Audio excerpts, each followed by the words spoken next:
ქვეყანაში მიმდინარე მთავარი ეკონომიკური მოვლენების კომპეტენტური ანალიზი. ეთერში კაპიტალის დროა სანდრო ვებხვაძესთან ერთად. მოგესალმებით, ქალბატონებო და ბატონებო, ეს თქვენი კაპიტალია, რადიო Georgian Times-ის ეთერში, FM 92-და და 3-ზე. განახლებული დროით გავდივართ პირდაპირ ეთერში, ამერიდან შაბათ დღეს, 17:10-ზე შემოგთავაზებთ ანალიტიკურ ფორმატს. და, მოკლედ, ეს ის დრო იქნება და ეს ის პერიოდია, როდესაც საინტერესო სტუმრებთან ძალიან მნიშვნელოვან ბიზნეს და ეკონომიკურ მიმართულებებზე ვსაუბრობთ ხოლმე და გამონაკლისი რა თქმა უნდა არც დღეს არ იქნება, მინდა წარმოგიდგინოთ კომპანია DIOS დამფუძნებელი ქალბატონი ირმა დაუშვილი, რომელიც დღევანდელი ჩვენი გამოშვების სტუმარია. მოგესალმებით ქალბატონო ირმა, ძალიან დიდი მადლობა თქვენი დროისთვის. მოგესალმებით, დიდი მადლობა მოწვევისთვის. დიდი მადლობა თქვენ კიდევ ერთხელ და მოკლედ დავიწყოთ ამ შემთხვევაში, ნეგატივი ცოტახანი გვერდზე გადავდოთ, რასაც ქვია პანდემია, დავიწყოთ კომპანიაზე საუბარი ამ შემთხვევაში, როგორ მიმდინარეობს სამუშაო პროცესი, ამ შემთხვევაში რამდენად ახორციელებს თქვენს დასახულ გეგმებს, ვიცი რომ ძალიან ბევრი გეგმა გაქვთ ამ შემთხვევაში და როგორც წესი ბაზარს ძალიან მნიშვნელოვან სიახლეებსაც თავაზობთ. ძირითადად როგორ მიმდინარეობს ეს პროცესები და პანდემიამ ხომ არ შეცვალა დღის წესრიგი გარკვეულწილად. მადლობთ სანდრო, რომ მომეცით საშუალება ვილაპარაკოთ ჩვენ კომპანიის გეგმებზე. ვიტყვი რომ ჩვენი კომპანია უკვე 25 წელი არის ქართულ ბაზარზე და ყოველწლიურად ვცდილობთ რომ განვითარდეთ სიახლეები, შევთავაზოთ ჩვენს მომხმარებლებს და წელანდელი წელი კი უჩვეულო იყო. ნამდვილად წელი დაიწყო სრულიად უჩვეულო პანდემიის პირობებში მუშაობით და მინდა ვთქვა რომ თავდაპირველად რა თქმა უნდა ძალიან რთული იყო, მაგრამ ჩვენ მაინც შევძველით ამ ჩვენ გამოცდილებით, ჩვენი გამოცდილი გუნდის მეშვეობით და ჩვენი ერთგული მომხმარებლის მეშვეობით გაგვეგრძელებინა მაისიდან უკვე ჩვეული რითმით და ტემპით მუშაობა, თუმცა მანამდეც არ შეგვიწყვეტია, ჩვენ მხოლოდ 10 დღე შევჩერდით მაქსიმალურად და დავისახეთ მიზნად, რომ მაინც მიგვეღწია იმ ჩვენი მიზნებისთვის და გაგვეხორციელებინა, რაც ჰქონდა დასახული 2020-ისთვის, ეს იყო გავხსენით ახალი საწარმო როგორც თბილისში, ასევე ქუთაისში, დავიწყეთ ახალი პროდუქციის, ახალი პერგოლას ჩვენ შემოქონდა საქართველოს ბაზარზე, მაგრამ ახლა დავიწყეთ უკვე ქართული წარმოება, საქართველოში ამის წარმოება, ეს საწარმო გვაქვს ქუთაისში. ამით ვფიქრობთ, რომ იმ რეგიონსაც ვეხმარებით და ვზდით ამ რეგიონის მნიშვნელობას, რომ ყველაფერი არ იყოს აკუმულირებული ქალაქში, თბილისში. და ასევე თბილისში გავხსენით მეორე საწარმო, სადაც უფრო გავაფართოვებთ ალუმინის კარფანჯრების წარმოება და კიდე ბევრი გეგმა გვაქვს და ვფიქრობთ, რომ შევფერხებლით, შევძლებთ ამის განხორციელებას. რაცა ჩვენ კომპანიისთვის მნიშვნელოვანი იყო ის, რომ ჩვენი მომხმარებელი არ შეფერხდა და არ შეშინდა და ვფიქრობთ, რომ შეძლეს მათაც თავიანთი დაწყებული პროექტების მიყვანა ჩვენთან ერთად და ეს გვიამაყება და გვიხარია და ვფიქრობთ, რომ წევანდელი წელიც არ იქნება უფრო ცუდი ვიდრე შარშან ჰქონდა. თუმცა მიუხედავად პანდემიისა. რა თქმა უნდა ჩვენ გეგმავდით წელს სადღაც 15%-იან ზრდას შარშანდელთან შედარებით. შეიძლება ეს ზრდა ესეთი ვერ მივიღოთ, მაგრამ რეალურად ის რომ თუ ჩვენ შარშანდელ ნიშნულთან ახლოს ვიქნებით თუნდაც 90%-ით ამასაც ჩავთვლით ძალიან დიდ მიღწევად და წარმატებად. კიდევ ერთხელ მინდა აღვნიშნო, რომ ეს ხდება გუნდის ძალიან დიდი მონდომების საშუალებით და მართლაც გამოჩნდა ის, რომ ესეთ პერიოდში უკვე მომხმარებელიც ირჩევს, ნამდვილად ირჩევს უფრო სანდო კომპანიას, რომელსაც ენდობა და ჩვენ ვამბობთ, რომ ჩვენი მომხმარებელი უკვე 25 წელია გვენდობა. და ეს ყველაფერი ამართლებს, ასე ვთქვათ, ასეთ რთულ პერიოდში. მხოლოდ მისასალმებელია, კომპანიას ერთი დღე არ გაუჩერებია მუშაობა რეალურად პანდემიის პერიოდში. ძალიან კარგია. სიახლეებზეც მინდა გკითხოთ რეალობაში, თქვენ ბრძანეთ იგივე რეგიონში, ათვისება, ცალკეული ლოკაციების იგივე ქუთაისში, ქარხნების მშენებლობა და ასე შემდეგ. რეალურად ეს ყველაფერი რა, ესე ვთქვათ, კონტრიბუციასთან არის დაკავშირებული, ეს ერთი და მეორე ამ შემთხვევაში, მიმდინარე წლის დახურვას აპირებს თუ არა დამატებითი სიახლეებით და უკვე 2021-ში რა გეგმები გაქვთ? 2021-ში ვფიქრობთ, რომ უფრო გავაფართოთ კიდე წარმოება შუშების მიმართულებით და ისეთი პროდუქტების მიმართულებით, რომელიც კიდევ უფრო მრავალფეროვანს გახდის ჩვენს პროდუქციას. გეგმავთ კოლექციის განახლებას იგივე ფარდებში და ისეთი პროდუქციის წინ წამოწევას, რომელიც უფრო მეტ კომფორტზეა ორიენტირებული, ეს იქნება ავტოფარეხის კარები, დისტანციური მართვით, აქ უკვე შემოვიტანთ სექციურ კარებებს, კიდე უფრო გავაფართოვებთ ამ წარმოებას და დავამატებთ უფრო სხვადასხვა სახის ტენტების მიმართულებით გავზდით უფრო კოლექციას და აი ესეთი მიმართულებით ვიმუშავებთ ალბათ მომავალში. ძალიან საინტერესოა ნამდვილად. თუმცა, ნებისმიერი ხა წარმატებული კომპანიისთვის, აუცილებელია სასიცოცხლოს მნიშვნელოვანია ბაზრის კონიუნქტურას ჯანსაღად განვითარდეს. თუმცა, ბოლო პერიოდში ხა ვხედავთ, რომ ამ შემთხვევაში ცალკეულად სექტორალურად არც თუ მაინც ახარბიელო სიტუაციაა. შესაბამისად, მე მინდა გკითხოთ უკვე გარემოზე, ეკოსისტემაზე, ბიზნეს გარემოზე, რას პანდემიის პერიოდში მივიღეთ და ფორმირდა სამწუხაროდ საქართველოში. ეს ყველაფერი რამდენად ცვლის კომპანიის დღის წესრიგს და ეხლა ბოლო პერიოდში იგივე საკრედიტო საგარანტიო სქემა, გარკვეულწილად რესტრუქტურიზაცია საბანკო ვალდებულებების, გარკვეული საშეღავათო პოლიტიკები რაც გატარდა ერთის მხრივ, როგორც საფინანსო სექტორისგან, ასევე ხელისუფლების მხრიდან, რამდენად არის საშეღავათო ნაბიჯები ბიზნესისთვის. უშუალოდ თქვენი გადმოსახედიდან როგორ აფასებთ ამ ყველაფერს? მე ვიტყოდი, რომ ძალიან ბევრი კარგი კვედითი ნაბიჯი გადაიდგა ბიზნესის შეღავათის თვალსაზრისით, მაგალითად ჩვენ ვართ აწარმოე საქართველოს ბენეფიციარები და ამ მიმართულებით სახელმწიფომ გააგრძელა ერთწლიანი კიდე დაფინანსება 2 წლის ნაცვლად ახლა იძლევა 3 წელს და ეს რა თქმა უნდა ძალიან მნიშვნელოვანი იყო ჩვენთვის. ასევე სხვადასხვა შეღავათები როგორიც იყო მაგალითად საშემოსავლო გადასახადი გარკვეულ თანხაზე და ასევე DGS ახლა გაჟღერებული ამ DGS დაბრუნების რეფორმა, თუმცა აქ ცოტა უფრო მეტი ბენეფიტი იქნება იმ კომპანიებისთვის, რომელსაც ხშირად ზედმეტობაში რჩება ესეთი თანხა. ჩვენ შემთხვევაში ჩვენ ახლა ვაწარმოებთ, ძალიან მინიმალურად არის ხოლმე ეს განსხვავება, შეიძლება ამან ისეთი ეფექტი უშუალოდ ჩვენზე ვერ მოიტანოს, მაგრამ ალბათ ბევრ სხვა კომპანიას საკმაოდ დაეხმარება იმისთვის, რომ მისი ნაღდი ფულის ბრუნვის შემთხვევაში მას არ კონდეს გასაჭირი ხელფასების გაცემის და ასე შემდეგ თუ დაუტოვებენ ამ DGS მაჩვენებელს თავიანთ ანგარიშზე. ასე რომ ბევრი ნაბიჯები იდგმება იმისთვის, რომ დაეხმაროს, თუმცა ვფიქრობ, რომ არის კიდევ ბევრი გასაკეთებელი უფრო იმ სექტორებისთვის, რომლებთაც ძალიან გაუჭირდათ, ეს არის ტურიზმი და უფრო მეტი არის სამუშაო ამ მიმართულებით, ისე რომ ამ კომპანიებმაც მიიღონ რაღაც ბენეფიტი, აგერ მოდის ზამთრის ტურისტული სეზონი და არავინ არ იცის, შარშან იყო იმედი, რომ ზამთრის სეზონისთვის მაინც გამოსწორდებოდა სიტუაცია და თუ ზაფხულში ვერ შეძლებდნენ. ზაფხულში ხელშეწყობა მოხდა ადგილობრივ ტურიზმზე, ხო, ადგილობრივი დამსვენებლები ჩვენ დავიწყეთ უფრო მაგალითად უფრო გაპიარება საკუთარი შიდა ტურიზმის და ეს მნიშვნელოვანია და იგივე იქნება ალბათ ახლა ზამთარშიც გასაკეთებელი, თუმცა რა გამოიწვია ამან ნახეთ თქვენ, რომ შემდგომ ზუსტად ამის შედეგად ბათუმიდან წამოვიდა ეს მეორე ტალღა. ამიტომ ეს არის ძალიან მოსაფიქრებელი, ძალიან ამიტომ ისე თქვენ აბსოლუტურად სწორს ბრძანებთ, მე გეთანხმებით ნამდვილად, რა იქნება თქვენი ძირეული რეკომენდაცია თანმით უმეტეს იმ ფონზე, რომ სახელმწიფო პროექტის ბენეფიციარიც ბრძანდებით, აწარმოე საქართველოში ზე მაქვს საუბარი. აწარმოე საქართველოში ხა ბოლო პერიოდში ძალიან გააქტიურებულია ამ პანდემიურ, ასე ვთქვათ, ციებ-ცხელების პროცესში, მით უმეტეს იგივე საკრედიტო საგარანტიო სქემაში აქტიურად არიან ჩართულები, საბანკო სექტორია რეალურად აქტიურად ჩართული ამ ყველაფერში. აი, თქვენი ძირეული რეკომენდაცია რა იქნება? ეხლა თქვენ აქცენტი ტურიზმზე გააკეთეთ, მაგრამ დახმარება სხვა მიმართულებსაც ცხადია ტურიზმთან ერთად სჭირდებათ. აი, თქვენი რეკომენდაცია იქნებოდა ძალიან საინტერესო და მნიშვნელოვანი ამ ჭრილში. რა დამატებითი ნაბიჯებია გადასადგმელი?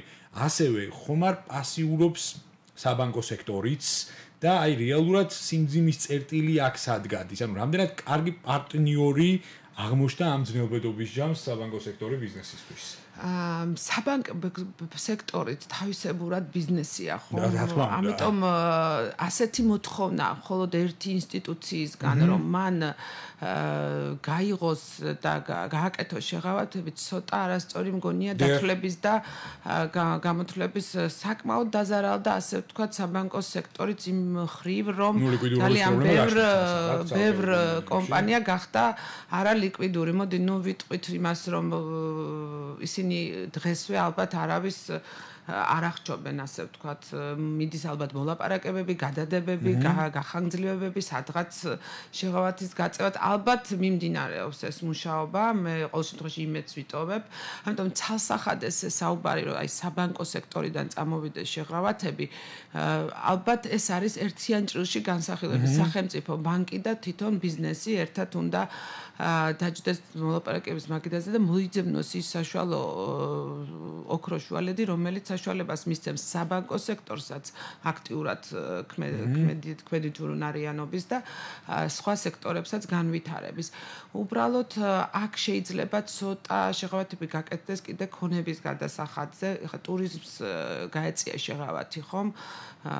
ქონების გადასახადისგან წელს ასწავლები 4 თვით გადავარდა ქონების და საშემოსავლო გადასახადი. ქონება საერთოდ წელს ესე ვთქვათ შეუჩერდა და აი შეიძლებოდა მსგავსი ქმედებები სხვა კომპანიებთანაც სხვა სექტორებშიც განხორციელებულიყო და ვფიქრობ რომ ახლა საუბარია მე მგონი აგრძელებენ იმ საშემოსავლოს გადახდის შეღავათს, იმიტომ რომ იცით რა აქ მაინც ჯაჭვია მე არ გადახდილი საშემოსავლო გადასახადი ბიუჯეტი რითი შეივსება და ამიტომ ისეთი შუალედი უნდა იყოს მოძებნილი, შეიძლება იყოს შემცირება, შეიძლება იყოს გადავადება, შეიძლება იყოს ალბათ გადავადების და გადანაწილების თემა უფრო მისაღები იქნებოდა ყველა მხრისთვის, იმიტომ რომ თქვათ თუ საშემოსავლო გადასახადი, საპენსიო გადასახადთან ერთად უკვე სადღაც არ შემიშავს, მაგრამ მე მგონი 24%-მდე გამოდის. 24%-მდე. 4%, ნუ კიდე სახელმწიფო ამატებს 2%, ხომ რეალურად 26%-ია უკვე საშემოსავლო გადასახადი. აი აქ შეიძლებოდა ამ პროცენტებზე საუბარი, ამ პროცენტის შემცირებაზე, გონივრულ შემცირებაზე და არა გაუქმებაზე, იმიტომ რომ ორივე შემთხვევაში გაუქმებაც ხა მოდი სახელმწიფოს მხრიდან შევხედოთ, მე ჩვენ ხო სახელმწიფოს ვთხოვთ იგივე რაღაც პროგრამების და თუნდაც აწარმოებს საქართველოსგან მაშინ სესხზე მიდის სახელმწიფო და ეს დაუმთავრებელი სესხების აღებაც ხომ ჩვენი გადასახდელია სამომავლოდ, ამიტომ მე ვისურვებდი რომ უფრო მეტი კომუნიკაცია ყოფილიყო ბიზნესსა და საბანკო სექტორსა და მთავრობას შორის და უფრო მეტ ციფრებით საუბარი ყოფილიყო ვიდრე ემოციები. უფრო კონკრეტიკა რეალურად რომელსაც ყველა ვითხოვთ. რა თქმა უნდა ამაზე ორი აზრი არ არის და მე მაინც მინდა უკვე დაუბრუნდეთ კომპანიის ჭრილში საუბარს, ჩვენი საუბრის ბოლოს. ფაქტიურად იმ ასპექტმა რომ თქვათ იგივე ქარხნები ამოქმედეთ საქართველოს ტერიტორიაზე, ამან იმპორტის წილიც შეამცირა, ხო თქვენ შემთხვევაში საგრძნობლად. თუ რა თქმა უნდა, ჩვენთან ჯერჯერობით იმპორტის წილი საკმაოდ დიდია, თუმცა ასეთი ნელა-ნელა ნაბიჯებით სვლა ქართულ წარმოებისკენ იძლევა საშუალებას, რომ პროდუქცია უფრო ხელმისაწვდომი გახდეს მეტი მომხმარებლისთვის და უფრო მეტი გაყიდვები შევძლოთ ჩვენ და კარგი იქნება აი მე მინდა ხაზგასმით აღნიშნო რომ ჩვენმა კომპანიებმა უნდა ჩვენი სახის კომპანიებმა და ჩვენც ალბათ ვიმუშავებთ ამაზე უნდა ბევრი ვიფიქროთ ექსპორტზე. იმიტომ რომ ჩვენს ქვეყანას ეს გასაჭირი აქვს ზუსტად როდემდე ვიქნებით სულ იმის მოლოდინში ჩვენთან ჩაიდება დიდი ინვესტიციები და ამით მოხდება თქვათ ბიზნესის გაუმჯობესება, წინსვლა და ლარის კურსის გასწორება. ჩვენ თუ არ ვიფიქრეთ ექსპორტზეც, ექსპორტის გაზრდაზე, რომ ბალანსი იმპორტსა და ექსპორტს შორის რაღაცნაირად მოხდეს უფრო უკეთესი მაჩვენებლისკენ. ნუ ამ გადმოსახედიდან ჯერჯერობით თულია, მაგრამ იმედია მივალს პოზიცია. იცით როგორ არის ყველაფერი დამოკიდებულია როგორ ვიფიქრებთ ჩვენ. დღეს გლობალიზაცია და უკვე აი ესეთი სულ სხვა სიტუაცია იყო 25 წლის წინ, როცა მე ბიზნეს ვიწყებდით, ჩვენი კომპანია არსდებოდა და ნაბიჯებს დგამდა. მაშინ ნამდვილად იყო ჩვენთვის წარმოუდგენელი, შეიძლებოდა თუ არა ჩვენი პროდუქცია გასულიყო ექსპორტზე. თუმცა ესე ვიცით რომ ქართული ღვინო, ბორჯომი და ასე შემდეგ პირდაპირ თავიდანვე გამიზნული იყო საექსპორტოდ.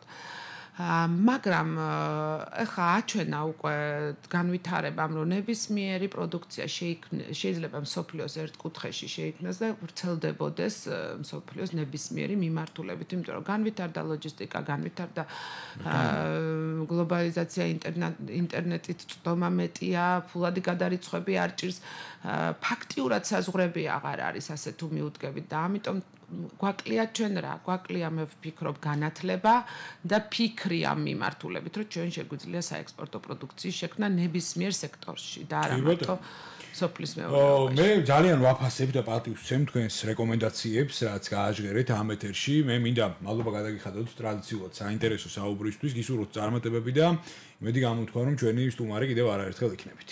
დიდი მადლობა რომ მომეცით საშუალება გამეზიარებინე ჩემი მოსაზრება. ძალიან გიმალობა თქვენ, წარმატებები ასევე ჩვენ მსმენელს შევახსენებ კომპანია დიოს დამფუძნებელი ქალბატონი ირმა დაუშვილი პასუხობდა გადაცემამ კაპიტალის კითხვებს. პირდაპირ ეთერში კი რეკლამის შემდეგ დავბრუნდებით UI Georgias Ernst & Young-ის მართველი პარტნიორი ბატონი რუსლან ხოროშვილი უპასუხებს ჩვენს კითხვებს, ასე რომ დროებით. ეთერშია გადაცემა კაპიტალი სანდრო ვეფხვაძესთან ერთად. სალამი მათ ვინც ახლა შემოგვიერთდა, ეს თქვენი კაპიტალია რადიო Georgian Times-ის ეთერში FM 92.3-ზე. მინდა წარმოგიდგინოთ გადაცემის მეორე ბლოკში ჩემთვის ძალიან პატივსაცემი სტუმარი ბატონი რუსლან ხოროშვილი, რომელიც UI Georgias მართველი პარტნიორია. მოგესალმებით ბატონო რუსლან. მოგესალმებით მსმენელს. დიდი მადლობა თქვენი დროისთვის. პირველ რიგში ბატონო რუსლან, ამ შემთხვევაში კომპანიის ოპერირებაზე საუბრით დავიწყოთ ჩვენი ასე ვთქვათ დიალოგი დღევანდელი და შემდეგ უკვე გადავერთოთ ცალკეულ მნიშვნელოვან მიმართულებებზე. პირველ რიგში UI Georgias ასე ვთქვათ მონაგარი ბაზარზე ყოფნის პერიოდში და თქვენი მიმდინარე და სამომავლო გეგმები როგორ გამოიყურება მათ შორის ამ ძნელბედობის ჯამსაც. ისმენთ ყურადღებას. ნამდვილად ძნელბედობის ჯამი აქვს როგორც კომპანიებს, ისე მოქალაქეებს და პრინციპში მთელ სოფლიოს, მაგრამ უფრო რთული პერიოდებიც ალბათ არსებობდა ადამიანის კაცობრიობის ისტორიაში. კი ბატონო. როგორც კი დაიწყო პანდემია წლის დასაწყის, პრინციპში ჩვენ კომპანიამ განსაზღვრეთ ჩვენთვის სამი ძირითადი პრიორიტეტული მიმართულება. პირველი მიმართულება იყო, რა თქმა უნდა, ჩვენი თანამშრომლების კეთილდღეობის შენარჩუნება, მათ ჯანმრთელობაზე ზრუნვა, რისკების შემცირება და მცდელობა იმისა, რომ არ შეგვემცირებია ჩვენი თანამშრომლების რაოდენობა, არ შეგვემცირებია მათი ანაზღაურება და პირიქით გვეფიქრა მომავალზე და პრინციპში წელს დამატებით თანამშრომლები ავიყვანეთ. არა იმდენი რამდენიც ადრე არ ყავდა, მაგრამ ყოველ შემთხვევაში მაინც ავიყვანეთ დამატებით თანამშრომლები და მომავალს მაინც იმედიანად ვუყურებთ. მეორე პრიორიტეტი იყო ჩვენ კლიენტებზე ზრუნვა. უპირველეს ყოვლისა შეგვექნა ისეთი პირობები, რომ ყველას უჭირს ახლა, ყველას მოუწია გადაწყობა თავისი ოპერაციების და რამენერად მოგვეხერხებინა, რომ შევგუებოდით ამას და ჩვენს გამო არ შექმნოდა დამატებითი პრობლემები და მე მგონი ესეც მოვახერხეთ წარმატებით და მესამე პრიორიტეტი იყო ჩვენი ბიზნესზე მიხედვა, ასე ვთქვათ, ეს ისეთი დროა, როდესაც შემოსავლები ფაქტია, რომ მცირდება და რესურსების მობილიზება, ასე ვთქვათ და ისეთ რეჟიმში გადასვლა, რომ უზრუნველყოთ რაღაც ხარჯების შემცირება, თავისთავად მარკეტინგული ხარჯების, სხვადასხვა ხარჯების, იჯარის ხარჯების და ასე შემდეგ და უფრო ასე ვთქვათ ფინანსური სიჯანსაღეზე მიხედვა. პრინციპში მე მგონი ჯერჯერობით მოვახერხეთ ყველაფრის კარგად გაკეთება და იმედიანად ველოდებით შემდეგ გაზაფხულ-ზაფხულის პერიოდს, როდესაც იმედი გვაქვს, რომ ნორმალურ რეჟიმს დაუბრუნდება ჩვენი ცხოვრება. მეც გიერთდებით ამ მოლოდინებში, იმედია რომ ნორმალურ კონდიციებს დაუბრუნდებით, ყოველ შემთხვევაში აღვადგენთ მაინც მინიმუმ იმ ტემპებს, რაც ჩვენ 2019-ში დავტოვეთ.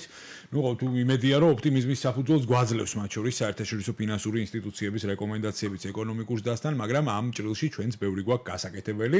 ახლა ბატონო რუსლან თქვენის ნებართვით მინდა გკითხოთ ძირითადად აი მასტიმულირებელ ღონისძიებებზე, რაც ჩვენ ბოლო პერიოდში ვნახეთ ამ პანდემიის ჯამს, დაწყებული იგივე ეკონომიკისა და შემოსავლო გადასახადის 4 თვით გადავადებაზე, იგივე საბანკო სექტორის, შეიძლება სოციალურ აქტადაც მოუნათლოთ ეს ყველაფერი საბანკო სესხების რესტრუქტურიზაციაზე და აგერ გუშინ წინ გაჟღერდა კიდევ ერთი ინიციატივა დამატებული ღირებულების გადასახადის დაბრუნებასთან დაკავშირებით. ანუ ჯამში კომპლექსურად როგორ აფასებთ ამ პროცესებს, რამდენად დაეხმარება ეს ნაბიჯები ბიზნეს მიმართულებებს გაჯანსაღებაში და ზოგადად აი როგორია თქვენი შეფასებები, ძალიან საინტერესოა ყოველთვის თქვენი რეკომენდაციები.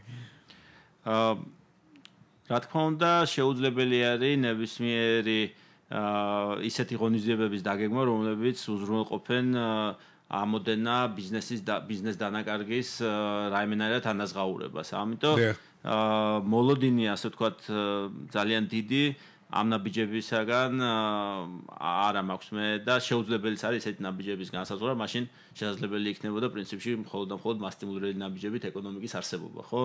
არც რეალურ ბიზნესს, რეალურ ტურიზმს, რეალურ გაყიდვებს ვერაფერი ვერ ჩაანაცვლებს. შეიძლება იყოს მხოლოდ და მხოლოდ საუბარი იმაზე, რომ დროებით რაღაცნაირად გადავიტანოთ ეს პერიოდი, ისე რომ მომავალისთვის ვიყოთ მზად.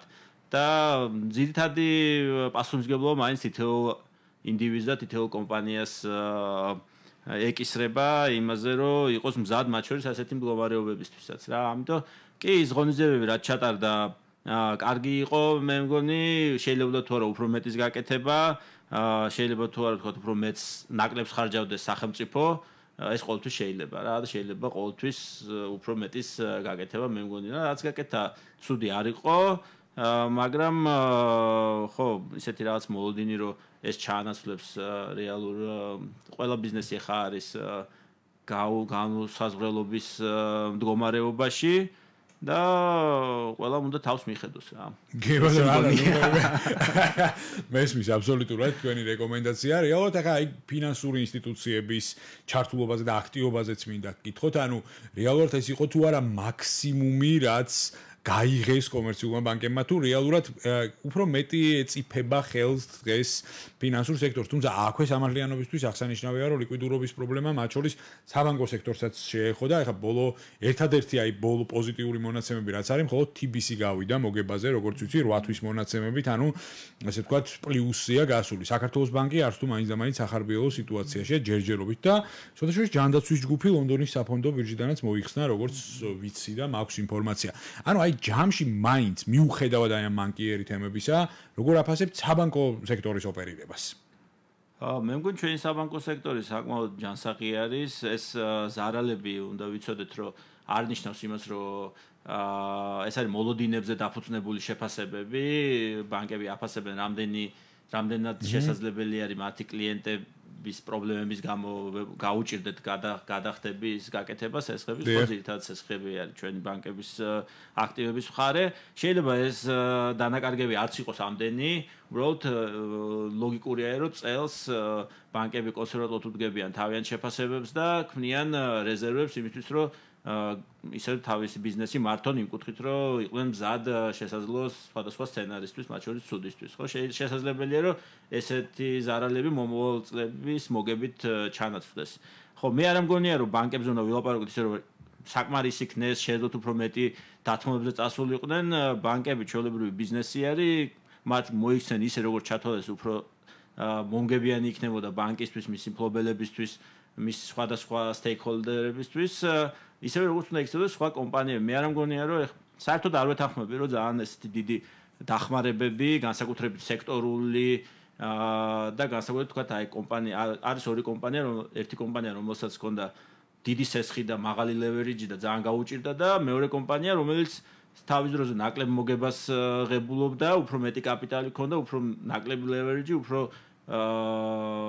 ჯანსაღად მართავდა თავის ბიზნესს და ეხლა ის კომპანიები, რომლებიც თავიანთი თქვა ცუდი გადაწყვეტილებების გამო პრობლემები შეექმნათ, ღებულობენ ისეთ შეღავათებს, რომლებსაც სხვა კომპანიები არ ღებულობდნენ. რა ის კარგ დროს კარგად ცხოვრობდა და ცუდ დროს სხვა უნდა დაეხმარონ. მე ვთვლი, რომ ესეთი მიდგომები არასწორია. გეთანხმებით, აბსოლუტურად გეთანხმებით.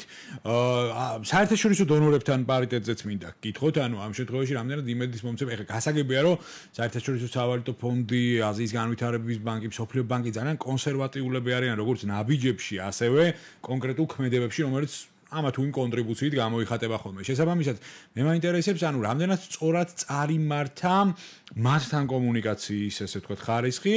6 მილიარდი დაგენერირდა მართალია ორ ტრანშად, მაგრამ შეიძლება თუ არა ამ ნაწილშიც მეტის გაკეთება და ამ შემთხვევაში მათი მზაობა ჩვენი ქვეყნის ეკონომიკის დასახმარებლად რამდენად რელევანტური იყო.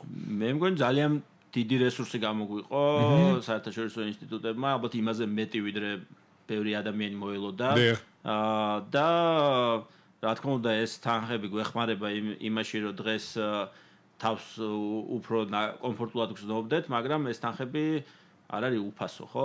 რა თქმა უნდა. ამ თანხებს დაბრუნება სჭირდება და ამიტომ არ უნდა ესე ადვილად ასე ვთქვათ, არ უნდა დავხარჯოთ ეს ფული, მხოლოდ და მხოლოდ მიმდინარე მდგომარეობის შესამსუბუქებლად.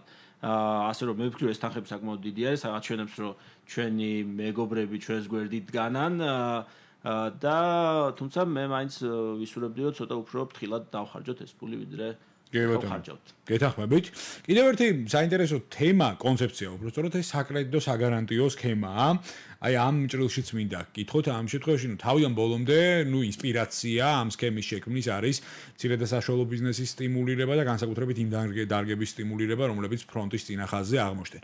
ფაქტიურად ყველა კომერციული ბანკი ჩართულია ამ საკრედიტო საგარანტიო სქემაში, მაგრამ ათვისების კუთხით, თანხების ათვისების კუთხით ჯერჯერობით არც თუ მაინც და მაინც ახარბიელო სურათია.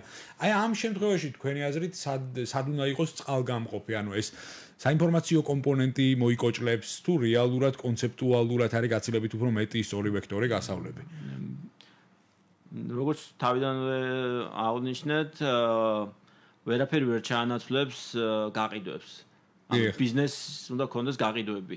შემდეგ უკვე ყველაფერი ლაგდება. ანუ თუ მხოლოდ და მხოლოდ ფინანსებზე ხელმისაწვდომობა და რაღაც მექანიზმები ეს რა თქმა უნდა კარგი არის, ну, რა თქმა უნდა, აბა რთულისად გააჩნია ისევე ვთქვათ სექტორული ვთქვათ რატომ ანდა მაინც სასტუმროზე ასაშენებლად უნდა მქონდეს ვთქვათ მხარდაჭერა და არა სხვა რაღაცის გაკეთება თუ მინდა რა. ამიტომ აქაც კითხვის ნიშნები არის, მაგრამ საერთო ჯამში მოსაოდნელი იქნებოდა რომ ეს სასესხო რესურსი არ იქნებოდა დიდად ათვისებადი, იმიტომ რომ უბრალოდ ბიზნესი არ არის ეხლა დღეს მთელ სოფლიოში არ არის ბიზნესი და შესაბამისად არ არსებულ ბიზნესზე სესხის გაცემა არ იქნებოდა მიუხედავად იმისა, რომ შეიძლება გარანტირებული იყოს მისი რაღაც ნაწილი სწორი რა. ამიტომ მოსაოდნელი იყო დღევანდელ მდგომარეობაში, ეს კარგი არის, ალბათ რაღაცნაირად შეუწყობს ხელს, მათ შორის ის თქვათ FDI-ის გრანტი რაც შემოიღეს, არც ეს არ არის ცუდი პრინციპში, კარგი არის და ხელს ახალისებს, მაგრამ ძირითადად ეგ არ ახალისებს ბიზნესს, ძირითადად ახალისებს გაყიდვები. რომ პროდუქტი მომსახურება, გასაგები იყოს რა პროდუქტი და მომსახურებას ვაწარმოებ და ვის ვყიდით, თუ არის გაყიდვები, დანარჩენი ნაწილი ფინანსების და რაღაცა ძვირიც რო იყოს, ყველა გარკვეულ გაყიდვებს შეესაბამება რაღაც რესურსი და ის მოპოვებადი არის. მე ეს მგონი. ძალიან საინტერესო რეკომენდაციებია და ნუ ეხლა ჩვენი საუბრის ბოლოს ისევ UI Georgia-ს წრილში მინდა დავბრუნდეთ. პარტნიორებთან ურთიერთობა და თქვენი სამომავლო გეგმები. ცხადია, აინტერესებს ჩვენ მსმენელს და ნუ აი ამ წრილში რა გეგმები გაქვთ? ნუ ეხლა გასაგებია რომ 2020 წელმა აბსოლუტურად ყველას შეგვიცვალა დღის წესრიგი, თუმცა ნუ ბევრი კომპანია 2020 წელსაც გეგმავს გარკვეულ ესე ვთქვათ ქმედებებს და აქტებს, თუმცა აი როგორია თქვენი სამომავლო გეგმები პარტნიორებთან ურთიერთობის წრილში და ზოგადად კომპანიის ოპერირების წრილში? როგორც გითხარით, იმედიანად ვუყურებთ მომავალს, შეგვიძლია გითხრათ, რომ თქვა და შარშან თუ ჩვენ ავიყვანეთ 40 ახალი თანამშრომელი, წელს ალბათ ავიყვანეთ 30. რაც იმაზე მეტყოლებს, რომ პრინციპში თვლით რომ ეს არ იქნება გრძელვადიანი, იმედი გვაქვს ყოველ შემთხვევაში, რომ გაზაფხულიდან ჩავდგებით ჩვეულებრივი თუ არა, ყოველ შემთხვევაში ჩვეულებრივისკენ მიმავალ ზრდის ტემპს. ასევე ჩვენ ძალიან დიდი ორგანიზაცია ვართ თავისთავად 300,000-მდე კაცი მუშაობს თან სოფლიოში და წელს მაგალითად როდესაც ჩვენ ცოტა ზედმეტი რესურსი გქონდა მოვახერხეთ ამ რესურსის უტილიზირება სხვადასხვა ევროპის ქვეყნებში მაინც ყველა დისტანციურად მუშაობს და 10-ზე მეტი თანამშრომელი ჩვენი დღეს მუშაობს საბერძნეთის, ბულგარეთის და სხვა აღმოსავლეთ ევროპის ქვეყნების პროექტებზე ასე რომ ჩვენი გვეგმები პრინციპში კომპანია 200 წელზე მეც ითვლის და ყოველ წელს ვიცვლებით, მაგრამ ასევე იმას ვაკეთებთ, რასაც 200 წელია უკვე ნელ-ნელა ყოველ წელს ვაუმჯობესებთ. ამიტომ გავაკეთეთ ალბათ იგივეს და ავიც ჩვეულებრივად ჩვენი კლიენტებიც ზოგს მეც, ნაკლებად ზოგს მეტი, მაგრამ ურთიერთობები შევინარჩუნეთ ყველასთან და ავიც მე მგონი რომ გაივლის ეს 6 თვე და უფრო პოზიტიურ ნოტებზე შევძლებთ ცხოვრების გაგრძელებას. მეც ამის ძალიან დიდი იმედი მაქვს.